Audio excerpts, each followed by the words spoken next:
La sorcellerie de certaines belles-mères, est-ce qu'on en parle? La sorcellerie de certaines belles-mères, là, est-ce qu'on en parle? Est-ce qu'on en parle? C'est-à-dire que toi, avant de rencontrer ton partenaire, tu l'as rencontré, ton partenaire, ton mari ou ton compagnon, il t'a pas caché qu'il avait des enfants. Il te l'a pas caché. Il t'a pas caché qu'il avait déjà des enfants. Malgré ça, tu as accepté de l'épouser et de rester avec lui. Ce qui veut dire que tu as accepté aussi de prendre les enfants comme tes enfants. Tu as accepté aussi d'avoir les enfants sous ton toit. Le gars, il t'a pas caché que, voilà, les enfants, leurs mères ne sont pas là. Il est seul avec ses enfants. Il t'a pas caché ça. Tu as accepté quand même de l'épouser. Et une fois qu'il t'a épousé, tu es rentré dedans. Tu maltraites ses enfants. Pour quelle raison? Pour quelle raison, madame? Pour quelle raison, belle-mère sorcière, vous faites ça? Pour quelle raison? Pour quelle raison? Au début, vous essayez de vous jouer les gentils, les femmes modèles, jusqu'à ce que à être gentil un peu avec l'enfant, ou les enfants, jusqu'à ce que votre propre enfant naisse. Et bien, c'est là où la vérité éclate, en fait. C'est là où on voit la vraie différence que vous faites entre votre enfant et l'enfant de votre mari. L'enfant, il a demandé quoi? L'enfant de votre mari, il a demandé quoi? Vous voulez faites la guerre avec leur mère. Les enfants, ils n'ont rien demandé. Les enfants, ils n'ont rien demandé. Pourquoi vous ne pouvez pas mettre les enfants sur le même pied que vos propres enfants à vous? Pourquoi vous les éduquez de façon différente? De telle sorte que quand ils grandissent, parce que quand ils sont enfants, on les parle, ils parlent, on ne les croit pas, c'est des enfants. Mais quand ils grandissent, c'est là où on voit la différence. Parce qu'on voit qui a réussi et qui n'a pas réussi. Et encore réussir. Parce que ne pensez pas que la façon dont vous traitez les enfants des autres, vos propres enfants, ils vont réussir. Non.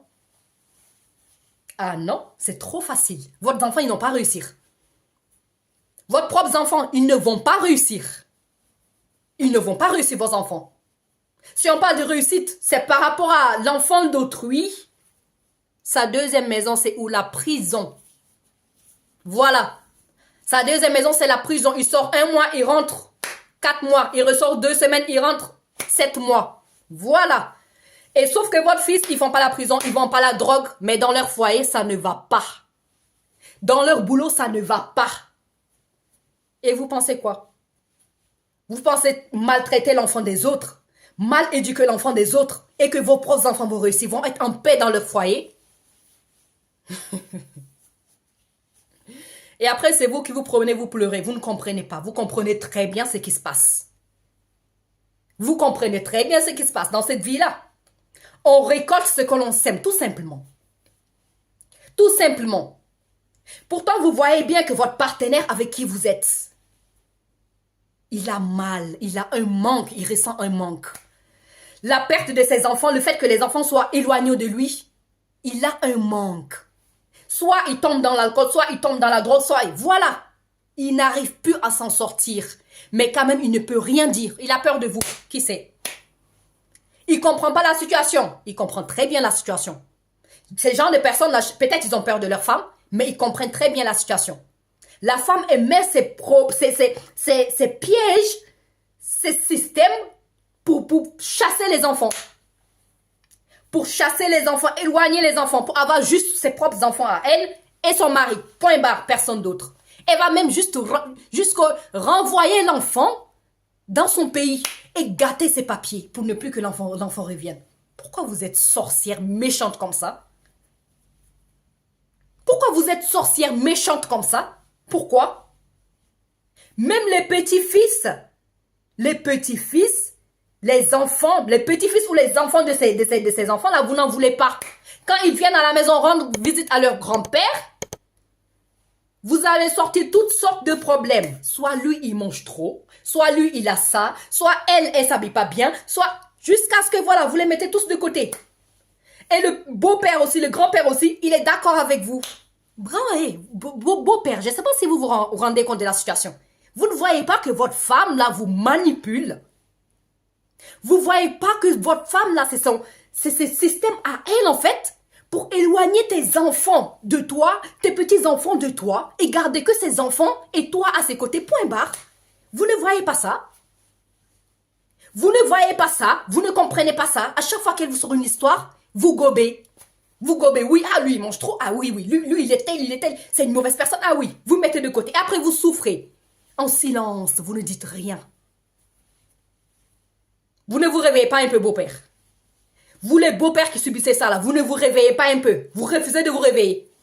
Vous préférez continuer dans votre drogue et tout ça, je sais pas quoi, et votre alcool sans vous réveiller en fait. Vous ne voyez pas que votre femme vous manipule. Vous ne voyez pas que votre femme est en train de manipuler. Vous ne voyez pas ça. Les enfants, ils ont fait quoi? Ils n'ont rien demandé. Les enfants, ils n'ont rien demandé. Et dès le départ, votre femme, vous avez mis les choses au clair avec votre femme. Mais n'empêche, elle a réussi quand même à mettre de côté vos enfants. Et garder que ses enfants à elle auprès d'elle. Même les petits-enfants de tes enfants, elle n'en veut pas. Pourquoi vous êtes sorcière comme ça? Vous gâchez la vie des autres enfants. Ils passent leur temps en prison. Ils n'ont même pas une vie de famille stable. Ils n'ont même pas un travail stable. Et après, vous mettez... Je suis désolée, vous ne pouvez pas mettre le tort sur les enfants. Quand on te donne, on te confie un enfant, c'est un enfant. Ça dépend de toi, la belle-mère, comment tu prends soin de cet enfant. Un enfant ne peut pas s'éduquer lui-même, tout seul. C'est pas possible. Un enfant ne peut pas s'éduquer tout seul. Si on te donne un ado, là, on peut comprendre. Il est déjà ado. Il a déjà son propre caractère. Mais un enfant, vous êtes capable de le rendre meilleur. Mais vous refusez. Vous refusez. Vous faites la différence entre lui et ses demi-frères. Voilà. Et vous pensez que quoi? Le jour où cet enfant aura l'occasion de faire du mal à tes propres enfants, toi, leurs demi-frères, ils vont même pas hésiter. Ce jour-là, ils ne vont même pas hésiter. Ça, sachez-le. Et la haine qu'il aura entre ses frères-là, ça sera pour toujours. Et ça sera une haine énorme. Voilà. Vous avez quoi à être aussi méchante que ça? Vous avez quoi? Vous-même, un livre, on écrit sur vous, ça finit pas. Vous êtes comment, en fait? Vous êtes comment? Vous êtes comment? Vous voyez quelqu'un avec ses enfants, vous ne le voulez plus. Laissez-le aller voir ailleurs. Laissez cette personne avec ses enfants aller voir ailleurs. Pourquoi le prendre? Le détruire lui, détruire ses enfants, détruire ses petits-enfants. Pourquoi? Sorcière.